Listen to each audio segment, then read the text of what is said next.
Alright guys, in this video I'm going to show you an example of making a put request, which is used to update data on a server. Now I also want to make it so that we can click a button here called edit, and then whatever user we click it for puts that user into the form, and then we can submit and we can update that user. We can make the put request. Alright, so let's go ahead and put a button right next to the delete. I'm actually going to copy the delete button here, and we'll put it right above it, and then let's change the button danger to button primary, and we'll change the click event to on edit click,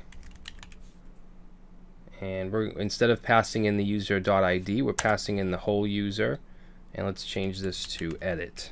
Alright, so if we save that, now we have an edit button here as well. Alright, now let's go down here, and I want to add one more property here, which is going to be for the state. Okay, so I want to have an edit state, so let's create one called isEdit, which will be a boolean, and we're going to set that initially to false. Now the reason I'm setting this is so that we can use the same form to add the users as and the same form to edit them, and we can just switch some things around to make it work, and this is going to help us with that. Alright, now when we submit it, or when we click the edit button, it's going to call a function called onEditClick. Alright, and then that's going to take in the entire user object. And let's see, all I want to do is then set this dot isEdit to true.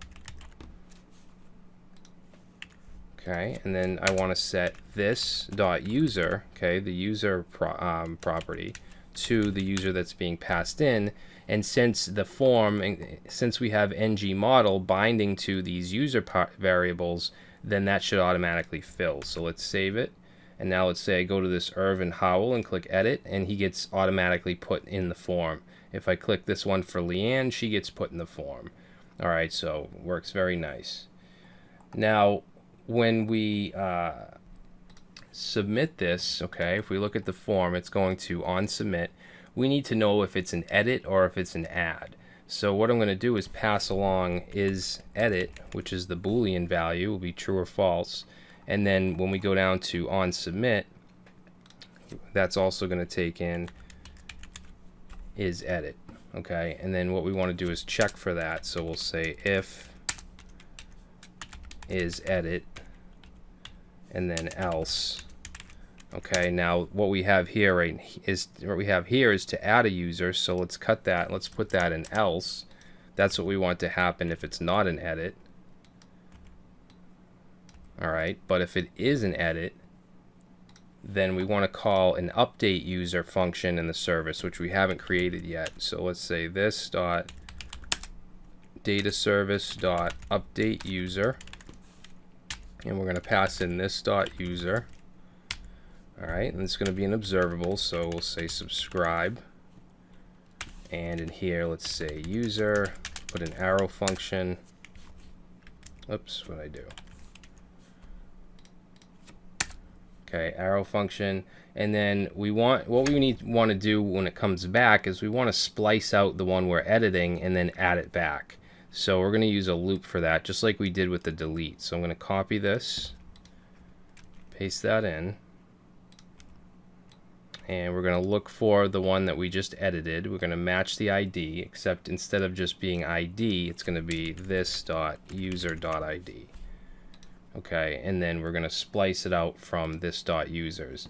Now we're not just deleting it, we're updating it, so we want to add it back. We want to add the new version back. So we're going to go under the for loop and say this dot users dot unshift, and then in here let's say this dot user.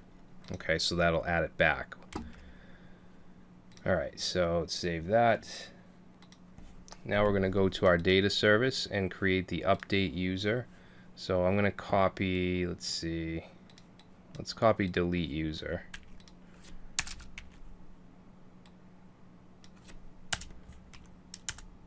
Okay, and let's see, update user. And let's see, that's going to take in the user itself. And then we want to use a put request, so we're going to replace delete with put. And it's going to go to user slash and then the ID, but we also want to put another parameter in here, which is going to be the user that's passed in here. All right, and then instead of just doing ID, this is going to be user.id, and then that should do it. So let's save, and let's see, we're getting property ID does not exist on type. So it's talking about this right here. So what I'll do is, I think I could just add it like that. Yeah. And then let's go to Leanne and click edit. And let's change, let's say she got married. Her name is now Leanne Smith. You'll see it actually changes here as well as I type, which is pretty cool. All right, but if I submit, that actually makes the put request. All right, so now we've looked at get, we've looked at post, delete, and put for the HTTP module.